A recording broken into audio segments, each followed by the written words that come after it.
El día de hoy vamos a dar inicio al módulo 2, unidad 3, los recursos contenciosos administrativos. El objetivo general de esta unidad es estudiar los diferentes recursos contenciosos administrativos que contempla el ordenamiento jurídico venezolano.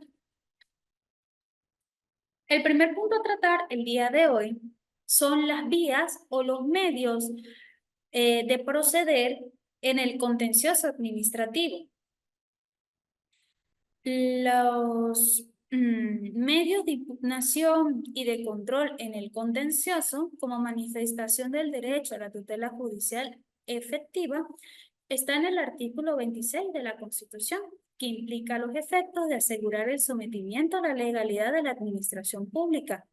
Correlativamente, las personas tienen derecho al acceso a los órganos de la Administración de Justicia. Como consecuencia de ello, la Ley Orgánica Contencioso Administrativa ha establecido un elenco de recursos y acciones que les permiten acceder a la justicia a los administrados, tales como el recurso de nulidad de los actos administrativos de efectos generales o particulares con o sin pretensión patrimonial o de amparo constitucional, el recurso de abstención o carencia de los funcionarios públicos, actuar conforme a las obligaciones legales, el recurso de interpretación, el conjunto de demandas contra los entes públicos de orden patrimonial y no patrimonial, incluyendo las que tengan por motivo las vías de hecho, las acciones para resolver conflictos entre autoridades administrativas del Estado, las acciones destinadas a reclamos respecto a la omisión, demora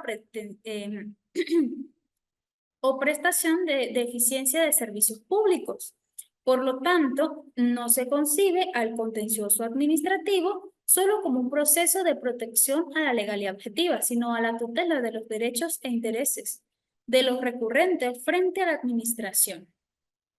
Por ello, el juez contencioso administrativo, de acuerdo a los propios términos del artículo 259 de la Constitución, tiene competencia no solo para anular actos administrativos contrarios a derecho, sino también a condenar a la administración al pago de sumas de dinero y a la reparación de daños o perjuicios originados en responsabilidad de la misma administración y demás, para disponer lo necesario para el restablecimiento de la situación jurídica subjetiva lesionada por autoridad administrativa, no solo el clásico derecho subjetivo, sino también los derechos constitucionales y propios intereses legítimos, personales y directos de los ciudadanos. Ahora bien, ¿cuáles son las diferencias con los recursos en sede administrativa? Tenemos a los doctrinarios Brever Carías y Lares Martínez, quienes hacen una serie de diferenciación. La primera de ellas relacionada con la autoridad que compete para conocer. Los recursos administrativos, su autoridad competente es la cual se intenta y a la cual conoce, es una autoridad pública actuando en función administrativa. Es decir, la misma administración que emite el recurso. Mientras que un recurso contencioso, la autoridad competente a la cual se intenta y a la cual es competente para conocer, es una autoridad jurisdiccional. Es decir, ante un órgano de la jurisdicción contencioso administrativo a nivel tribunal. Motivos que se pueden incoar o invocarse a nivel administrativo. Los recursos se pueden alegar motivos de mérito, es decir, motivos de oportunidad y conveniencia, errores de hecho, carácter técnico, mientras que a un nivel contencioso no es posible invocar este tipo de motivos de oportunidad y conveniencia, pues puede, puede fundarse únicamente en infracciones de reglas de derecho. Por su parte, los poderes de la autoridad decisoria a un nivel administrativo, frente a un recurso administrativo, la autoridad administrativa decisoria tiene dos poderes, revocatoria y de modificación, y puede conceder más de lo que se pidió. mientras que a nivel contencioso, la autoridad jurisdiccional no puede decidir ultra petita, más de lo pedido, y sus facultades son más limitadas. En relación a la naturaleza de la decisión, a nivel administrativo es un acto administrativo. A nivel contencioso es una decisión, es un acto jurisdiccional, sentencia, es como se le llamaría, con todas sus características de cosa juzgada. Ahora bien, ¿cuáles serían entonces las diferencias entre las vías administrativas y la vía jurisdiccional? La vía administrativa abarca recurso de reconsideración jerárquico, mientras que la jurisdiccional abarca demanda de contenido patrimonial, recursos de nulidad, recursos de atención o carencia. Los lapsos por vía administrativa de caducidad son solo para ordenar el proceso, por cuanto se rigen por el principio de flexibilidad, mientras que por vía jurisdiccional los lapsos de caducidad son de orden público. Por vía administrativa se rige por el principio de la verdad material, es decir, la verdad verdadera, por decirlo de algún modo, mientras que la vía jurisdiccional se rige por el principio de la verdad procesal. ¿Qué quiere decir con esto? Aunque el juez contencioso puede fungir como un juez inquisitivo que busca la verdad material, más allá de lo alegado y probado de las partes, no puede ir él. Por lo tanto, que es un juez dispositivo. Él se basa en lo que se puede demostrar. A nivel administrativo, se decide mediante un acto administrativo. A nivel jurisdiccional, ante una sentencia. El nivel administrativo, la cosa juzgada se puede revisar por vía jurisdiccional. La cosa juzgada administrativa o cosa decidida administrativa se puede revisar por vía jurisdiccional, mientras que la cosa juzgada por vía jurisdiccional no está sujeta a revisión en principio y por regla. A nivel administrativo se controla y se conoce únicamente de actos administrativos, mientras que a nivel jurisdiccional se conoce tanto de actos administrativos como de omisiones y acciones de la administración pública por vías de hecho e incluso controversias entre entes públicos. Por vía administrativa existe el silencio administrativo negativo, aunque bien recae sobre la administración el deber constitucional de dar oportuna y veraz respuesta. Sin embargo, pese a la indicado, la única administración que no está obligada a responder y cuando responde tardío se le sanciona es la administración tributaria. Por su parte, a nivel jurisdiccional, el juez no responde, comete negación de justicia o absolución de instancia.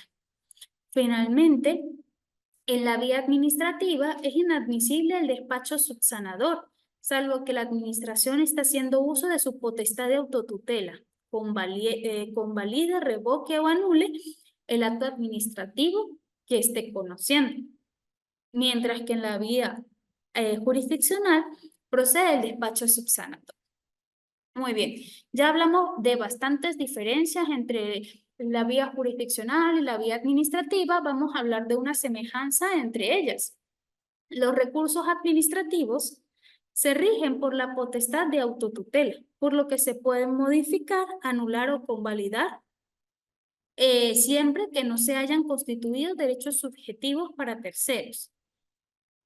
En el contencioso, el juez de igual modo puede anular, modificar o subsanar un acto administrativo. Asimismo, puede ordenar que se promueva una determinada prueba para aclarar cualquier duda que le pueda generar sobre la situación controvertida.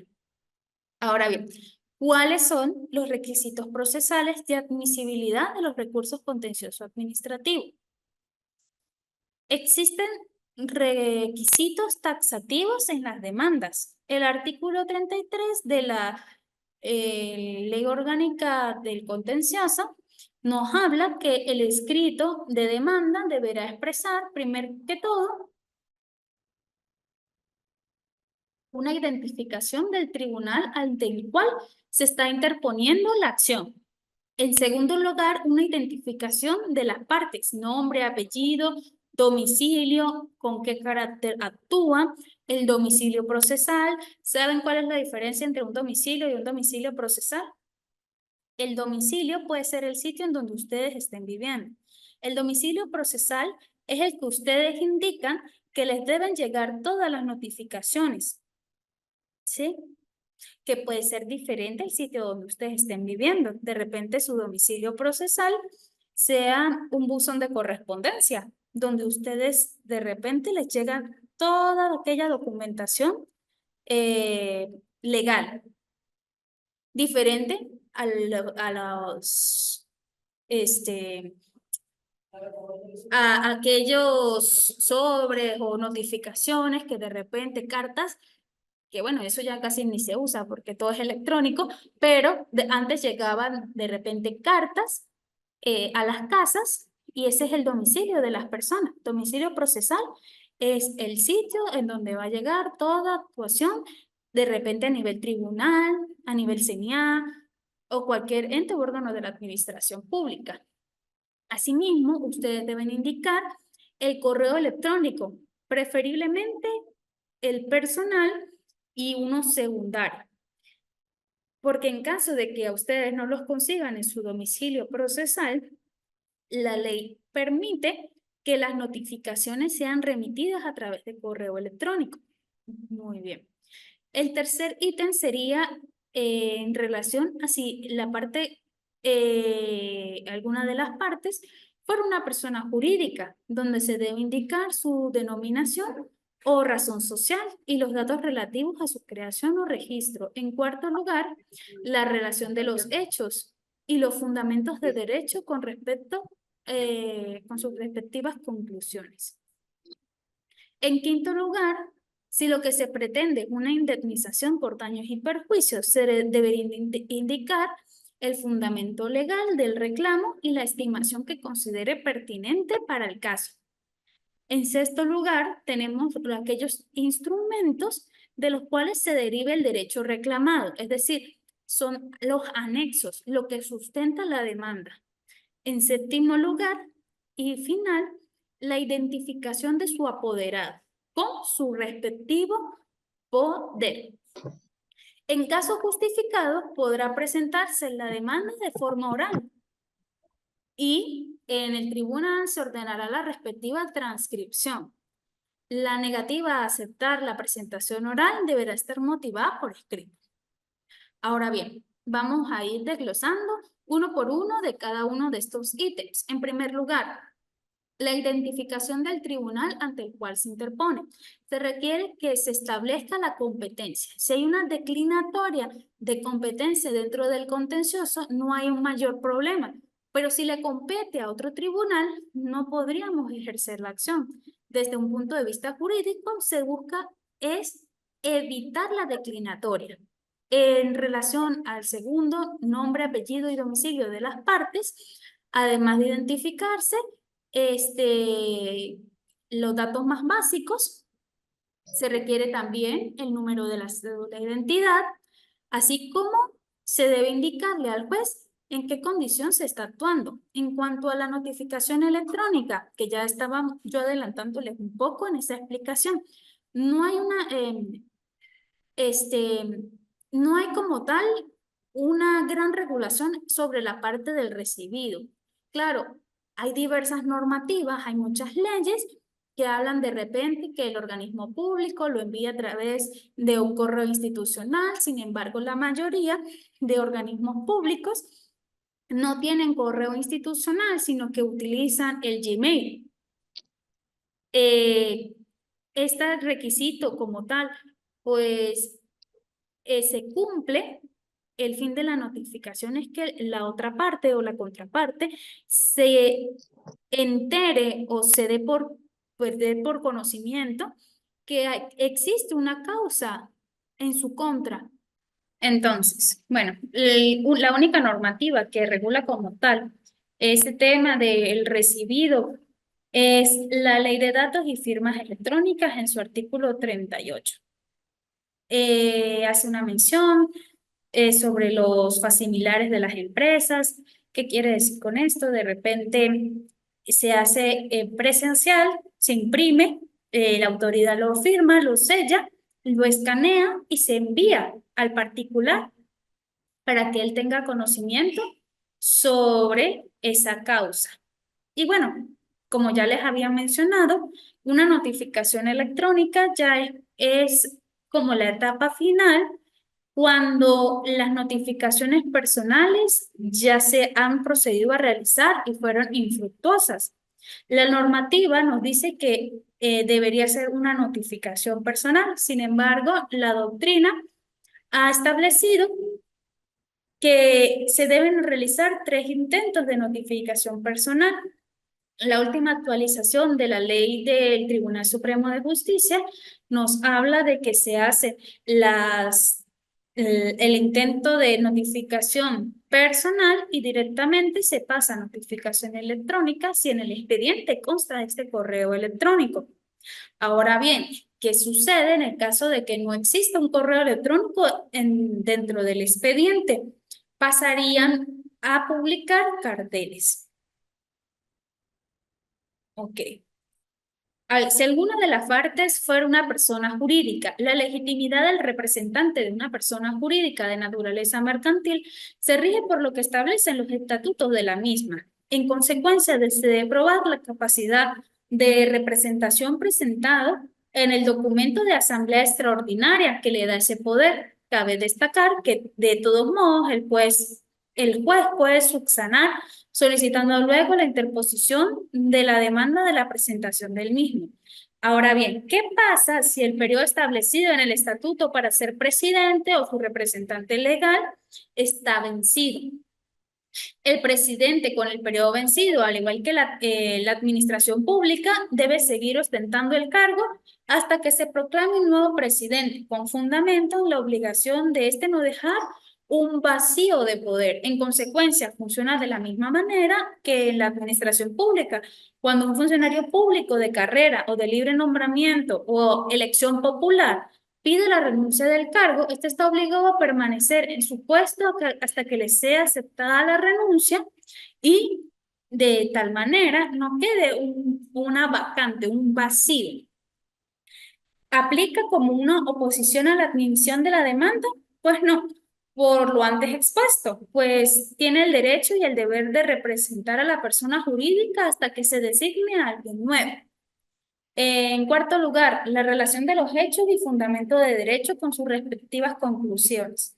Esto no implica relacionar los hechos, pues, por ejemplo, se pide la pretensión de nulidad del acto. Si no se sustenta en la teoría de los vicios, no tiene mayor trascendencia, por cuanto hay que tener jurisprudencia y doctrina que sustente el vicio que estamos alegando.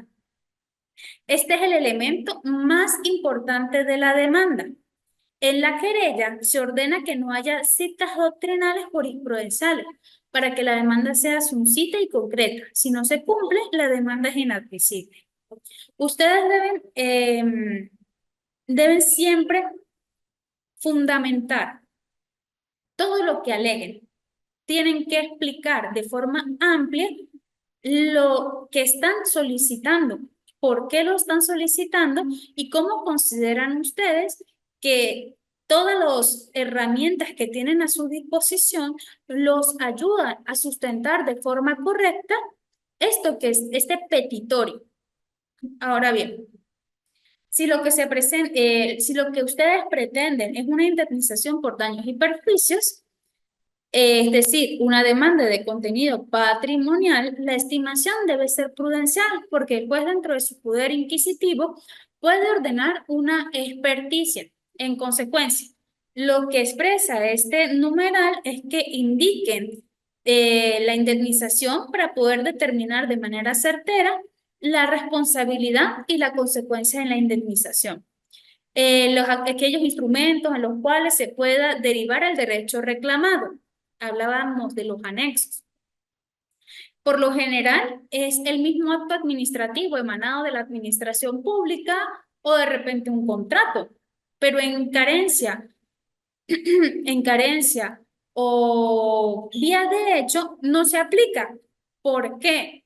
Porque se intenta precisamente por carecer de un recurso administrativo, es decir, de un acto administrativo que respalde la decisión. Yo no tengo el acto, pues no puedo, ¿cómo voy a demostrar algo que no existe?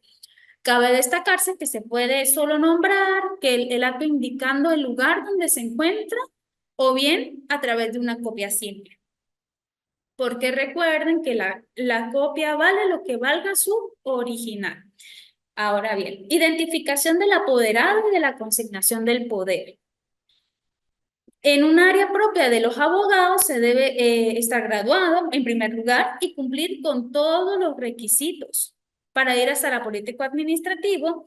En el caso de las apelaciones, se debe cumplir con unos requisitos extras. En la administración hay dos tipos de representación, la simple y la solemne. Todo esto está regulado en los artículos 25 y 26 de la LOPA.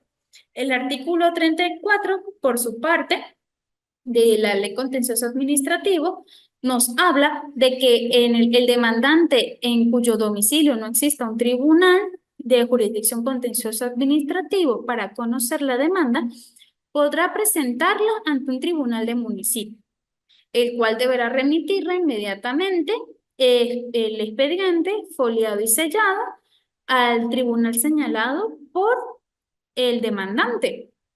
La caducidad de esta acción se determinará por la fecha de presentación inicial de la demanda y el tribunal receptor, antes de efectuar la indicada remisión, lo hará constar al pie del escrito y en el libro de presentación.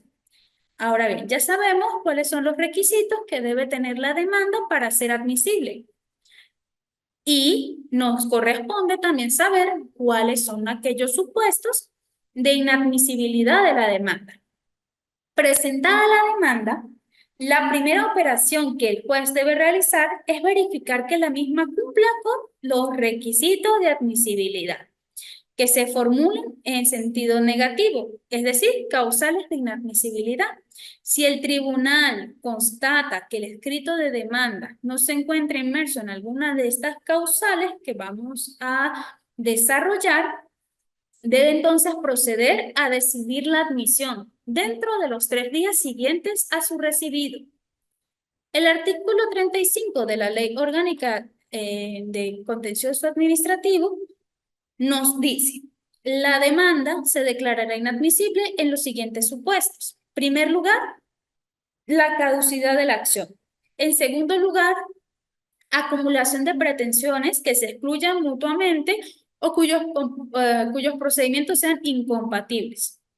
En tercer lugar, el incumplimiento del procedimiento administrativo previo a las demandas contra la República, estados, órganos o el poder público en general.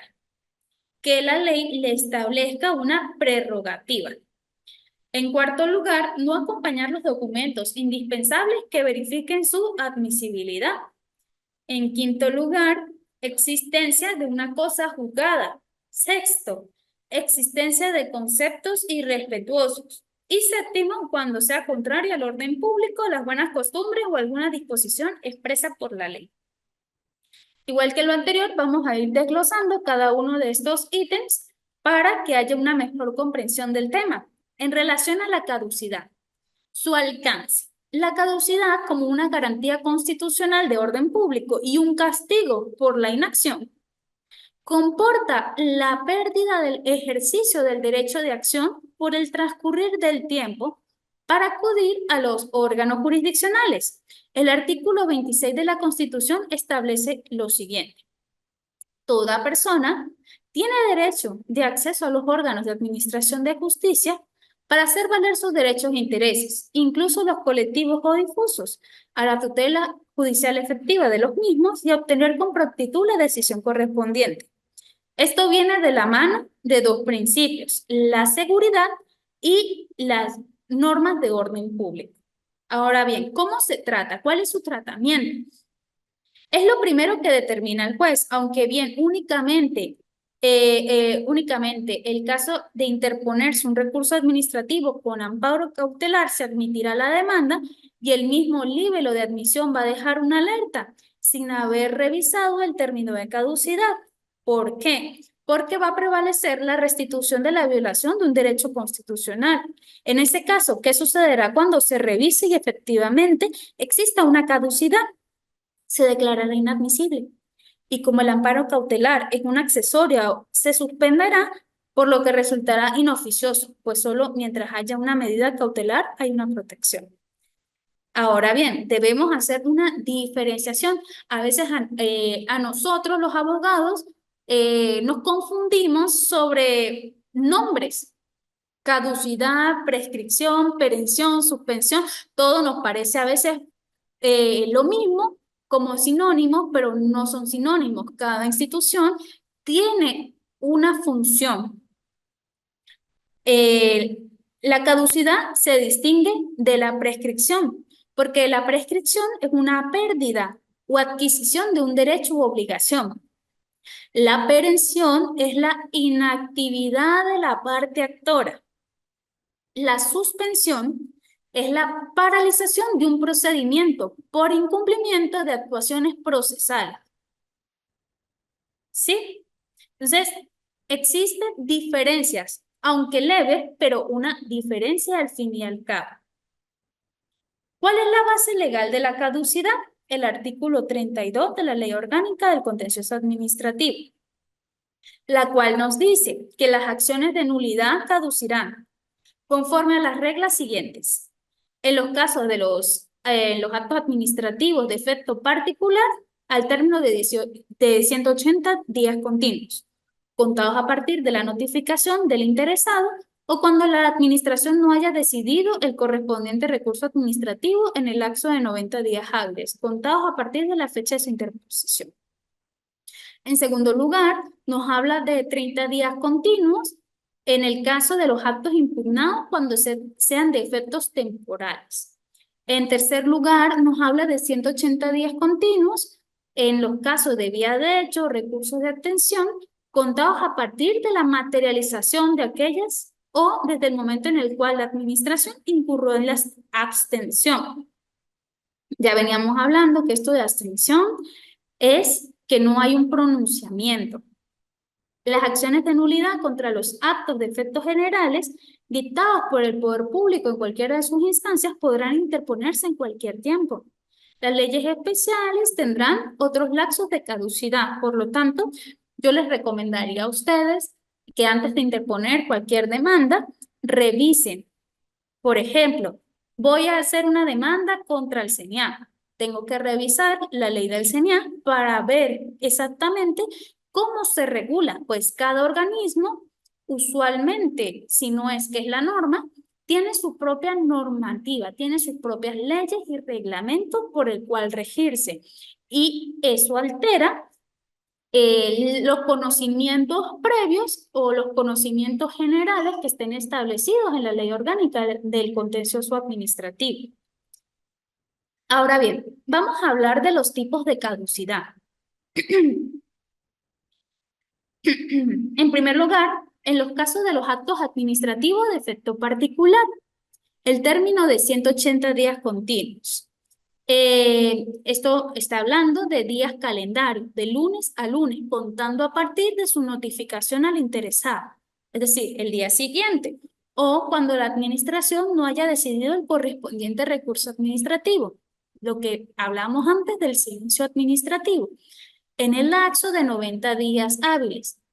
En el caso de la administración, al ser días hábiles, sería de lunes a viernes, contados a partir de la fecha de su interposición.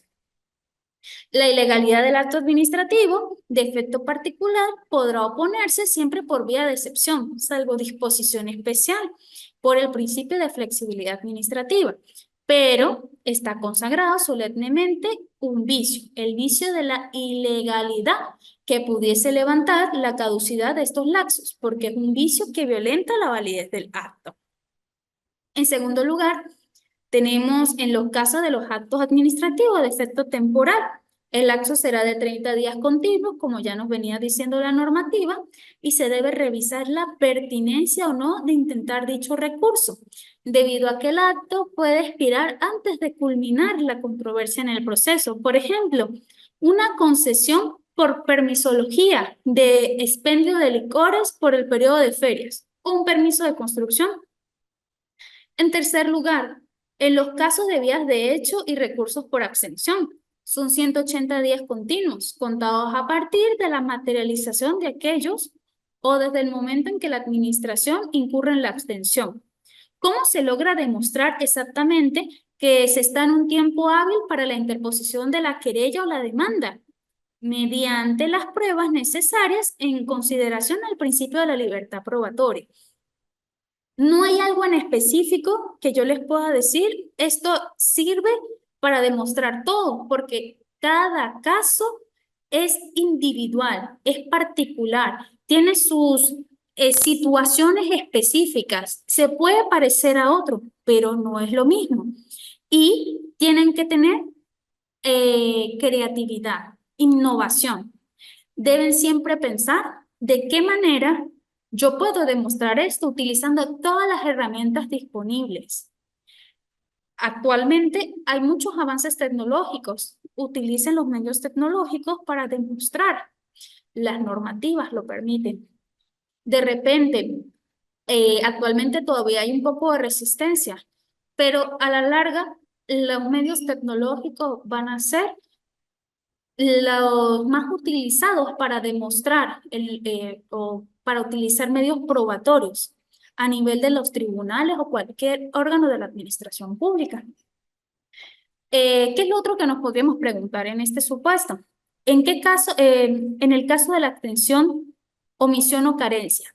Pues la abstención es la inactividad de un acto que tiene que ser dictado por la administración pública, por lo tanto, en el expediente debe decir el laxo para dar contestación a tanto un acto de trámite como un acto definitivo y se le solicitará al juez que revise el expediente y vea los laxos. Muy bien. Vamos entonces a hablar sobre la inepta acumulación de pretensiones. Se debe declararse inadmisible en los casos de acumulación de pretensiones que se excluyan mutuamente o cuyos procedimientos sean incompatibles, por cuanto estos se deben integrar. Esta causal deriva del régimen general establecido en el artículo 78 del Código de Procedimiento Civil, que dispone: no podrán acumularse en el mismo libelo pretensiones que se excluyan mutuamente o que sean contrarias entre sí, y las que por razones en materia no correspondan al conocimiento del tribunal, y aquellos cuyos procedimientos se excluyan entre sí. Sin embargo, podrán acumularse en un mismo libelo dos o más pretensiones incompatibles para que sean resueltas como subsidiarias de la otra siempre que sus respectivos procedimientos no sean incompatibles entre sí. De acuerdo a lo que nos dice el Código de Procedimiento Civil, resulta posible que se acumulen acciones cuyo conocimiento correspondan a la jurisdicción contencioso administrativo, siempre que las acciones no se excluyan o cuyo procedimiento no sea incompatible. Esta causal no se aplica en los casos de acción de nulidad, contratos administrativos, a los cuales se acumulan pretensiones de condena ni a pretensiones de amparo, por el índole de derechos constitucionales. Ahora bien, en caso de ausencia de la consignación de documentos indispensables, su base legal es el artículo 33, numeral 6 de la Ley Orgánica de Procedimientos Administrativos, que nos dice: los escritos de demanda deben contener los instrumentos de los cuales derive su reclamo. El artículo 35 nos vuelve a decir que es un supuesto de declaratoria de inadmisibilidad en su ordinal cuarto que no acompañe los documentos indispensables para verificar su admisibilidad. ¿Qué consideraciones podemos tener sobre esto? No es necesario acompañar los documentos por cuanto los documentos los tiene la misma administración, ¿sí? Por lo que basta con nombrarlos en la demanda de nulidad. Pero si no hay un acto expreso, se mostrará el acto administrativo primitivo. ¿Qué quiero decir con esto? Existe un acto administrativo que se emitió en un primer lugar y el cual se está apelando, ¿sí? ya que se busca la nulidad exactamente de ese acto primitivo. Y en el caso de la extensión o carencia, la vía de hecho se demostraría de esa forma.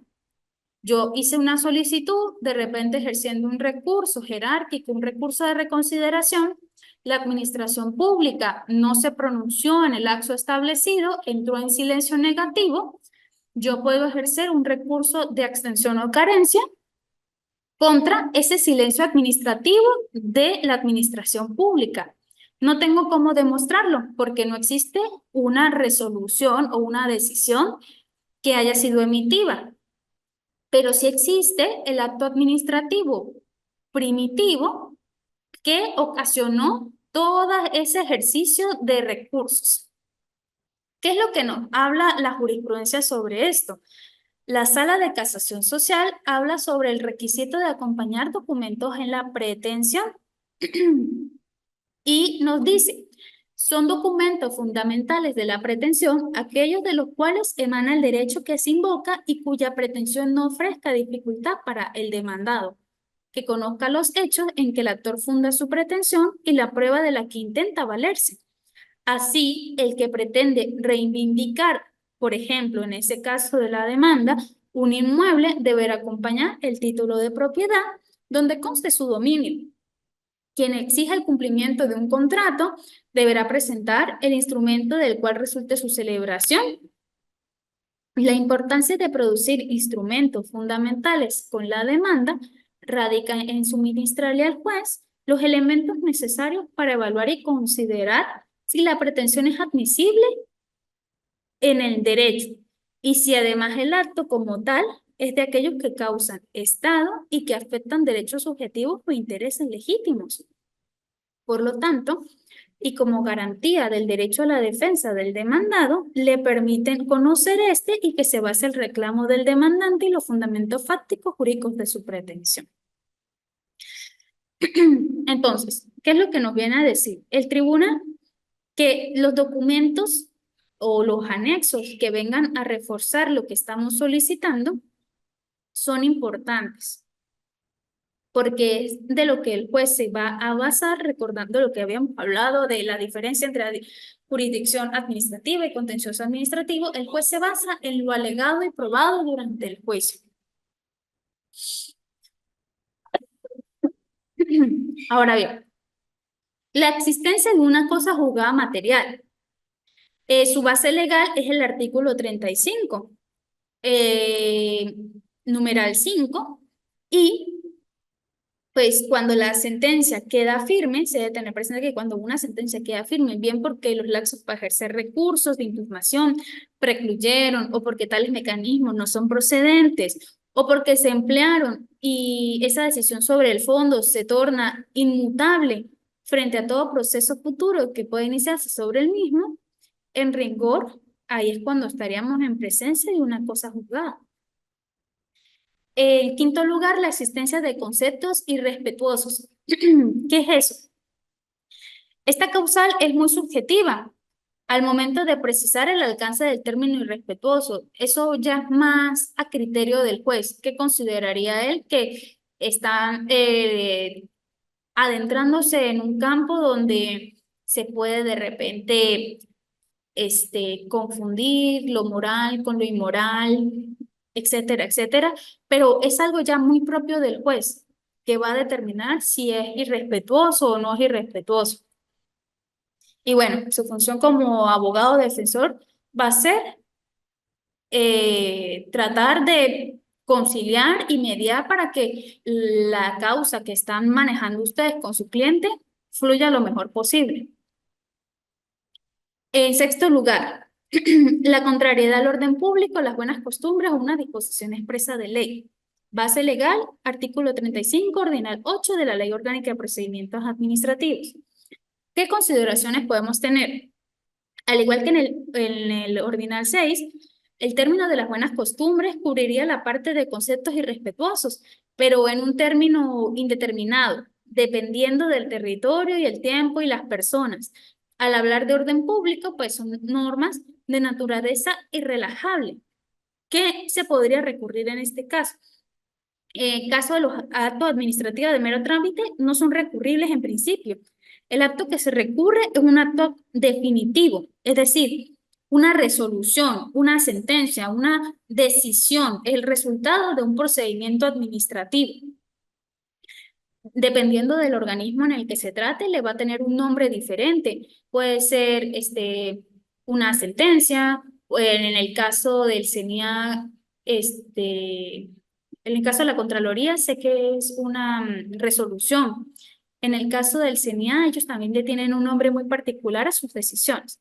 Pero bueno, una vez que es notificada esta decisión, al día siguiente se abre el lapso para acudir a la jurisdicción. El artículo 85 de la LOPA nos dice, los interesados podrán interponer los recursos al que se refiere toda la ley, la normativa, contra todo acto administrativo que ponga fin a un procedimiento, imposibilite su continuación, cause indefensión o prejuzgue como definitivo, cuando dicho acto lesione sus derechos subjetivos o intereses legítimos personales y directos.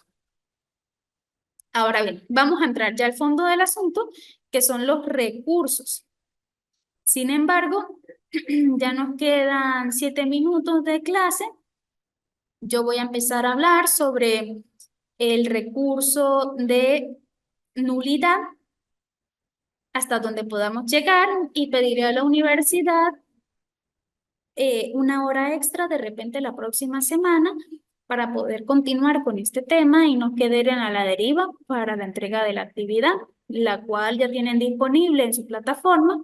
Va a ser una exposición en pareja sobre cada uno de estos recursos contenciosos administrativos.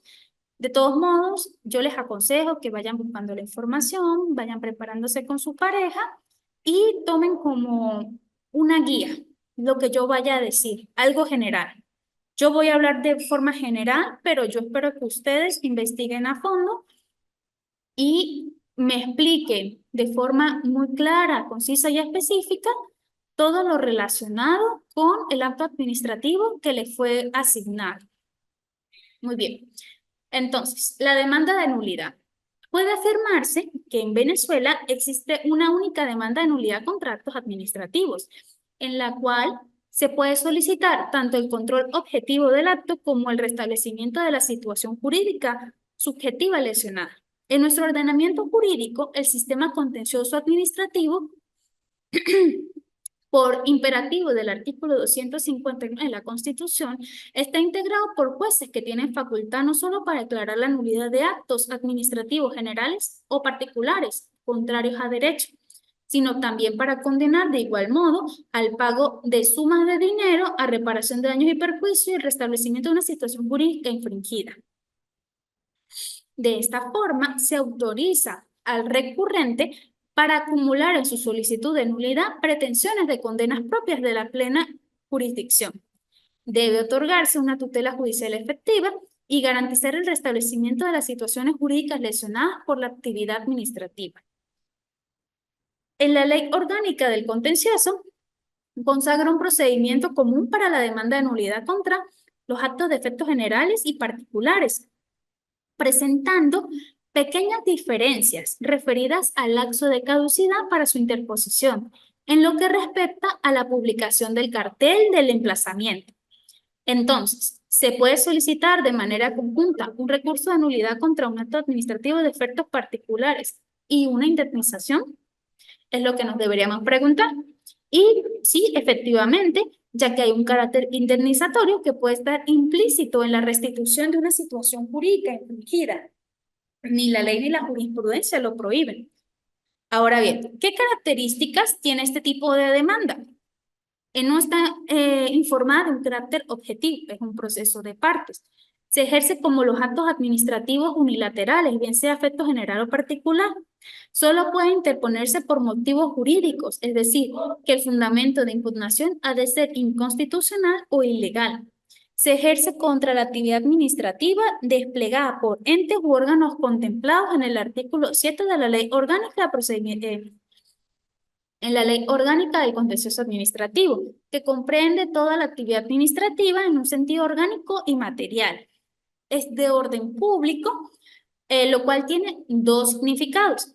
Procede contra todo tipo de actos administrativos, por ende no es necesario un texto especial que consagre la posibilidad de ejercer la demanda de nulidad para una determinada categoría de actos.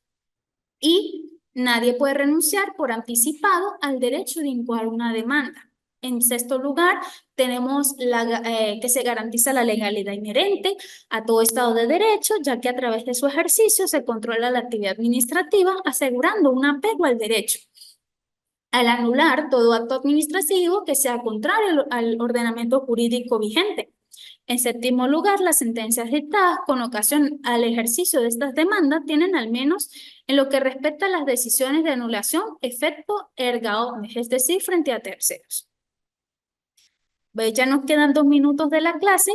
Vamos a dejarlo hasta este punto porque creo que sí me da chance de hablar un poco sobre el ámbito material de la demanda de nulidad y lo finalizaríamos ahí. Yo pediría la siguiente clase, una clase extra para este tema, que es un poco extenso, y pues me gustaría que ustedes comprendieran bien las diferencias entre cada uno de los recursos que estamos estudiando y que ustedes van a presentar en su exposición.